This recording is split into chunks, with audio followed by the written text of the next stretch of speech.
Be me, Miles. Nearing 30, nothing flashy about my resume. I work in logistics, the unglamorous art of making sure chaos doesn't win. My days are spent untangling routes, deadlines, and moving parts, so everything lands where it's supposed to. The job's reliable, the paycheck clears, and my weekends are mine. I'm not built for all-night ragers. My idea of a good Friday night is ordering a pizza, playing some strategy games online with a couple of buddies, or working on a model kit. I like building things, having something tangible to show for my time. I live alone in a small but comfortable apartment that I keep pretty clean. Not a slob, but not a clean freak either, just normal. My life was pretty simple, pretty quiet. I wasn't actively looking for a relationship, been on a few dates here and there over the years, nothing ever stuck. Most of the time, it felt like a job interview where neither of us wanted the position, so I was mostly content just doing my own thing. Then I met Zoya. It was at one of those hipster coffee shops, the kind with reclaimed wood everywhere and light bulbs with the filaments showing. I was just there to grab a coffee on a Saturday morning before heading home to work on a project. She was a barista, but you could tell she wasn't just a regular employee. She was talking passionately to a coworker about some community garden project. She had this energy about her, like a firecracker, bright eyes, a quick smile, and a way of moving that was full of purpose. She took my order, and we just kind of clicked. A little bit of small talk turned into a 5-minute conversation. Found out we lived in the same part of town. I left with my coffee and her number scrawled on a napkin. Honestly, didn't expect much, but I texted her later that day. We went out for drinks a few days later. The first date was great. She was smart, funny, and had opinions on everything. She told me all about her activism. She was involved in a bunch of local groups, mostly focused on social justice stuff. At the time, I just found it interesting. It was part of what made her so passionate. It wasn't my world at all, but I liked listening to her talk about it. She had this conviction that I found genuinely impressive, even if I didn't share it. She asked me what I was passionate about. I told her about my hobbies, my job, my interest in history. She seemed to find my quiet lifestyle charming, called me her stoic rock.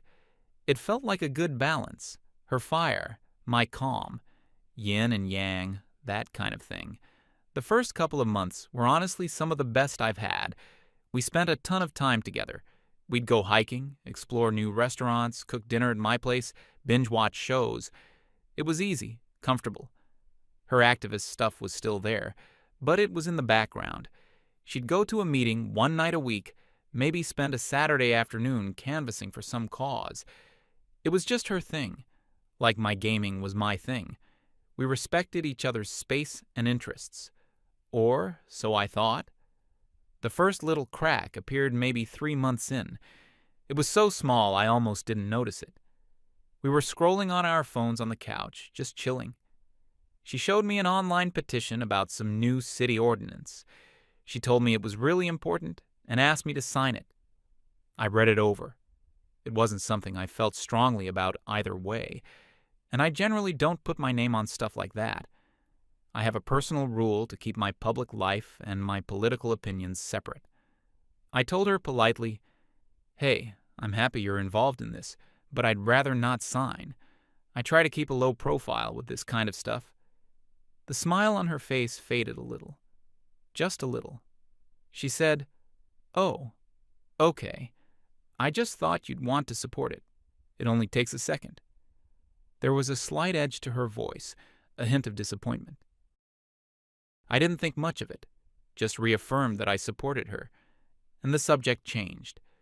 But it was the first time she'd tried to pull me into her world, and the first time I'd said no. A week or two after that, another little thing. She started talking more and more about things being problematic. We were watching an old action movie from the 80s, one of my favorites. Right in the middle of a classic, cheesy scene, she grabbed the remote and paused it.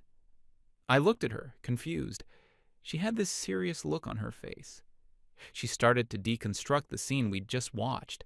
She explained that the main character's behavior was a perfect example of toxic masculinity, how his one-liners were a defense mechanism to mask his emotional vulnerability. I was just sitting there, wanting to watch the cool explosion that was about to happen. I tried to laugh it off, said something like, "It's just a dumb action movie. It's not supposed to be that deep." That was the wrong thing to say.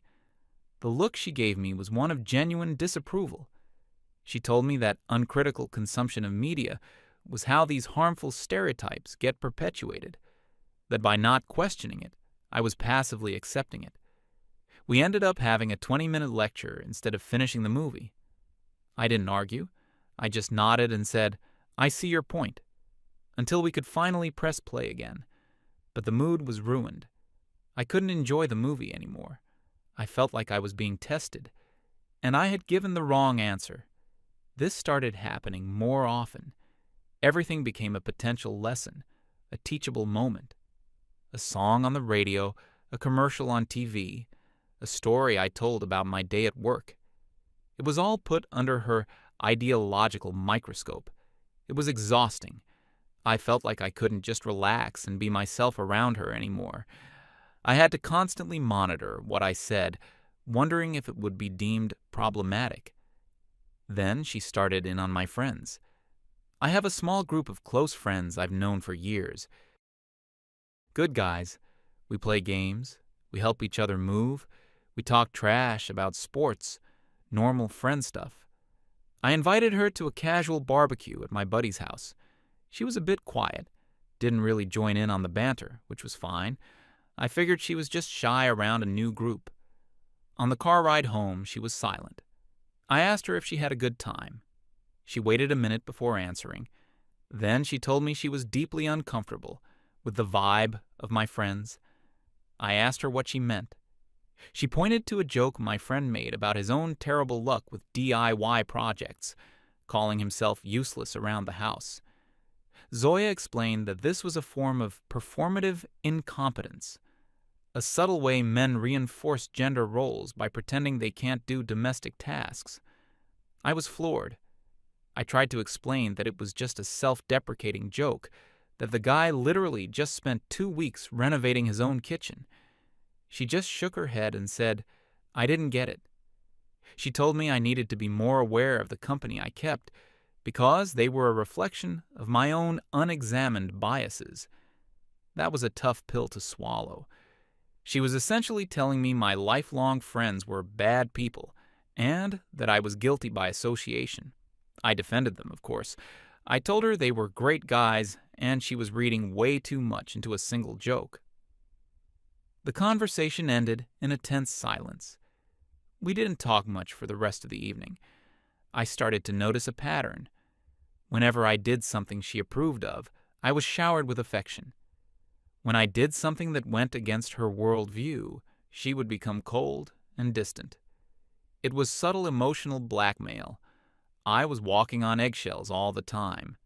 The social media stuff also got worse. It went from asking me to sign a petition to tagging me in multiple posts a day, articles about patriarchy, infographics about privilege, calls to action for protests I'd never heard of. My phone was constantly buzzing with notifications from her. And if I didn't like or share them, there would be consequences. She'd send me a text. "Did you see that article I tagged you in? It's really important." It was another test, a public loyalty test. My social media page, which was once just pictures of my dog and dumb memes, was becoming a battleground. I told her again that I wanted to keep my online presence neutral. Her response was sharp this time. She told me that in the fight for justice, there was no neutral ground, that my desire to stay out of it was a form of privilege that many people don't have. It was another lecture, another way to make me feel like I was a bad person for simply wanting to live a quiet life. Things were getting strained, but I still cared about her. I kept telling myself this was just a phase, or that we could find a compromise. I was clinging to the memory of those first few months, hoping we could get back to that. The next major escalation happened a month or so later. There was a small protest being organized downtown. Something about a local company's hiring practices. It was on a Saturday afternoon. She brought it up over dinner one night. She didn't ask me if I wanted to go. She just started planning our day around it. So, the protest starts at 1 p.m. We can grab a coffee before and make some signs. It'll be great. I took a deep breath. I knew this was going to be a difficult conversation. I told her, as gently as I could, that I wasn't going to go. I explained that I had plans to work on a personal project, and that honestly, standing in a crowd shouting slogans was my personal idea of hell. I tried to be supportive in my own way. I offered to help her make her signs, to drop her off and pick her up. Anything but actually going myself. She just stared at me. The look in her eyes was not just disappointment anymore. It was closer to contempt. You'd rather stay home and play with your toys than stand up for what's right? I told her it wasn't about that it was about respecting my personal boundaries. I said, Zoya, I respect your passion for this. I truly do. But you have to respect that it's your passion, not mine. I can't be you. She pushed her plate away, her appetite apparently gone. I don't want you to be me, she said, her voice dripping with ice. I just wanted you to be a supportive partner. The implication was clear. My support was worthless unless it was performed exactly the way she wanted. She ended up going to the protest alone. When she came back, she was distant and cold. She barely spoke to me for 2 days. The message was crystal clear: comply, or be punished with silence. It was around this time I had a conversation with one of my friends, the one she'd called problematic. We were just catching up, and he asked me how things were going with Zoya. I'm not the type to air my dirty laundry, but I was feeling stressed and just kind of let it all out. I told him about the constant tests, the lectures, the pressure to conform to her beliefs. He listened patiently, didn't interrupt once. When I was done, he just looked at me and said, Dude, that sounds rough. It sounds less like a relationship and more like a probationary period for a job you never applied for. That line hit me hard, because it was true. I felt like I was constantly being evaluated and always coming up short. He told me that a good partner should make you feel better about yourself, not worse. His simple, straightforward take on the situation made me realize how twisted my perspective had become. I had been so focused on trying to please her and keep the peace that I hadn't stopped to think about how unhappy I was. The final stage began when she started talking about her activist circle. She was part of a small, tight-knit group of like-minded people, her comrades, as she sometimes called them. Up until this point, I had never met them. I had only heard stories. She decided it was time for me to be introduced. She framed it as a casual get-together at her friend's apartment. I was hesitant, but I agreed to go. I thought maybe if I met them, I'd understand her world better. That was a huge mistake. The apartment was filled with maybe 10 people. It felt less like a party and more like a political strategy meeting. The air was thick with jargon and righteous anger. They were all talking over each other about systems of oppression, intersectionality, and direct action. Zoya introduced me, and the conversation briefly stopped. All eyes turned to me. I felt like a bug under a microscope. One of the guys, a dude with a thick beard and an intense stare, looked me up and down. So, you're the one Zoya's been telling us about, he said. It wasn't a friendly question. I tried to be nice, reached out a hand to shake. He just looked at my hand and then back at my face. We're not really into patriarchal gestures like handshakes here, he said, completely serious. The entire room went quiet. I just awkwardly pulled my hand back, feeling like a complete idiot. I spent the next hour in a corner, nursing a warm beer, while Zoya was completely absorbed by her friends. I tried to join the conversation a couple of times, but it was impossible. They were speaking a different language. Any attempt I made to relate their abstract concepts to my own real-world experience was immediately shut down as missing the point or speaking from a place of privilege. I was an outsider, a suspect. The worst part was seeing Zoya in that environment. She was different, more militant, more performative. She laughed louder at their inside jokes. She used even more academic jargon. It was like she was trying to prove to them that even though she was dating me, she was still one of them. At one point, I overheard the intense stare guy talking to Zoya, just loud enough for me to hear. He was gesturing towards me. I don't know Zoya. He seems unradicalized. Are you sure he's an ally? She put a hand on his arm and said something I couldn't quite hear, but it sounded like she was defending her choice. Or maybe defending me, but the fact that she even had to was humiliating. I felt like her pet project, her problematic boyfriend that she was trying to rehabilitate. I left that party feeling smaller than I had ever felt in my life. I knew, deep down, that this was never going to work. Our worlds weren't just different. They were fundamentally incompatible. My world was about finding common ground, about treating people as individuals, about living and let live. Her world, or at least the one she inhabited with her friends, was about dividing everyone into groups, about seeing systems and power dynamics instead of people, about fighting a constant war that I didn't want to be a part of. The drive home was silent again. But this time it wasn't an angry silence. It was a dead silence, the silence of something that has already ended, but no one has said it out loud yet. I knew a final confrontation was coming. I just didn't know it would be so soon. The weeks following that party were strange. The tension in our apartment was so thick you could cut it with a knife.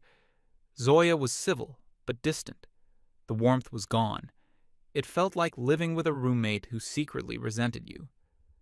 The little things stopped. No more random hugs in the kitchen. No more laughing at stupid jokes while watching TV. Every interaction was polite, formal, and empty. I felt like I was being punished for failing the test with her friends. I tried to bridge the gap a few times. I suggested we go for a hike, like we used to. She told me she was busy planning for an upcoming event. I suggested we cook a nice meal together over the weekend. She informed me she had a strategy session with her activist group that would take all day. Every attempt I made was rebuffed. It was clear I was on the outside now. I was in a state of probation, and she was the warden. My own apartment started to feel less like a home and more like a holding cell. I spent more time on my own, working on my projects in my little workshop corner, just to have a space that felt like my own. Then she dropped the bomb. It was about 2 weeks before the big one, a city-wide event she had been talking about for months, the March for Equality. For her, this was the Super Bowl of activism. She came into the living room one evening. I was on my laptop, just browsing. She stood in front of the TV, blocking my view, holding a tablet. She didn't have her usual passionate energy. This was different. This was deadly serious. "We need to talk about the march," she said. I closed my laptop. "Okay, what's up?" She showed me the tablet. It was a registration form for the event. "I'm signing us up as volunteers for the setup crew. We need to be there at 7 a.m. to help unload the stage equipment." Notice the wording. I'm signing us up. Not, "Would you like to?" Not, "Are you interested?" It was a declaration. I looked at her, and I knew this was it. This was the final hill. I decided right then that I wasn't going to walk on eggshells anymore. I was done trying to appease her. I was just going to be honest.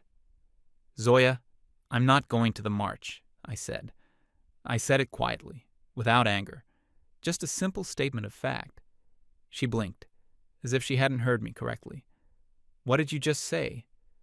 "I'm not going," I repeated. "I'm happy to support you from home. I can make you a thermos of coffee for the morning. I can pick you up when it's over. But I'm not going to be there." A storm gathered on her face. Her eyes narrowed. "After everything we've talked about? After you saw how important this is to me? You're still refusing?" "It's not about refusing to support you," I tried to explain. "It's about me being my own person. This is your world, Zoya, not mine. And forcing me to participate isn't going to make it mine." She let out a short, sharp laugh. It was a nasty sound. "Your own person? What does that even mean? You have a choice here, Miles. You can either stand on the right side of history, or you can stay home and tacitly support the oppressors." There it was, the black and white worldview where any dissent from her exact position was an act of evil. "This isn't history class," I said, my voice still even. "This is our life. And in our life, I should be allowed to have a Saturday to myself without being called an oppressor." Her face was getting red. "You just don't get it. You never have. This is bigger than your Saturday to yourself. This is about solidarity. This is about showing the world that we are united against injustice, and my partner, of all people, needs to be standing beside me." Her voice was rising with every sentence. "So, what you're saying is, my presence is required as a prop?" I asked. "You don't care if I believe in it, you just need me to be there to complete the picture of the happy activist couple?" That hit a nerve, a raw one. "How dare you?" she hissed. "I want you there because I thought you were a good person. I thought you shared my core values of empathy and justice. But maybe I was wrong. Maybe you're just another selfish man who can't handle being with a strong woman who challenges him." The insults just rolled off my back at that point. I had heard them all before in her little lectures. They had lost their power. I just sat there looking at her, and I felt nothing. Just a deep, profound sadness for what our relationship had become. She was pacing back and forth now, running her hands through her hair. She was working herself up to the grand finale. I could feel it coming. She stopped pacing and turned to face me, planting her feet like she was about to give a speech. Her expression was one of absolute certainty. She thought she held the ultimate trump card. "Okay," she said, her voice suddenly low and dangerously calm. "Okay, let's make this very, very simple, so even you can understand." She took a step closer. "This march is everything to me. It's the culmination of months of work. It represents everything I stand for. My friends will be there. My community will be there. It is the most important day of the year for me." She paused, letting the words hang in the air. "If you love me, and if you respect me, and if you are not the selfish, privileged man I am starting to think you are, you will be there with me. You will be there at 7 a.m., you will help set up, and you will march beside me, carrying a sign." Her eyes were locked on mine. There was no room for negotiation. "If you are not there," she continued, her voice dropping to a whisper, "then I will know everything I need to know about you and about us. If you are not there, then when I come home, I don't want to find you here. We will be done. It's that simple." She delivered the final line with a sense of triumph. She had laid her trap perfectly in her mind. She had made it a choice between the relationship and a single Saturday. To her, the answer was obvious. No sane person would throw away a relationship over something so trivial. She thought she was just formalizing the pressure she'd been applying for months. She truly, 100% believed she had just won. "I'll let you think about your decision," she said, with an air of finality. She then turned and walked into our bedroom, closing the door behind her with a soft click. She left me alone in the living room, in the silence. She expected me to panic, to agonize, to come crawling to the bedroom door in 5 minutes, begging for forgiveness and promising to be the best little volunteer she'd ever seen. I didn't move. I just sat there on the couch, replaying her words in my head. If you are not there, we will be done. And for the first time in a long time, I felt a sense of clarity. She had finally said it out loud. She had made the subtext into text. Our relationship wasn't a partnership. It was a conditional contract. My compliance was a term of service. Her love and affection were benefits I only received as long as I adhered to the terms. And I was tired. So tired of it all. I wasn't angry. I wasn't even hurt anymore. I just felt released.